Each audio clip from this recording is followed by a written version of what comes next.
Bago ang lahat, huwag kalimutan mag-subscribe bilang inyong suporta. Pinatigil ni Jesus ang bagyo sa lawa. Ayon sa Mateo Kapitulo 8 versikulo 23 hanggang 27, sumakay si Jesus sa bangka, kasama ng kanyang mga alagad. Habang sila'y naglalayag sa lawa, si Jesus ay natutulog.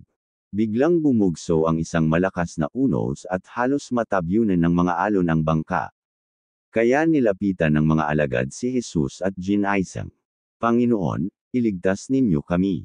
Mamamatay kami." Sabi nila. Ngunit sinabi niya sa kanila, "Bakit kayo natatakot?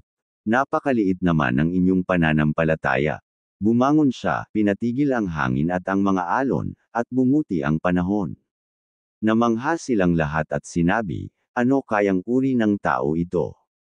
Maging ang hangin at ang lawa ay sumusunod sa kanya."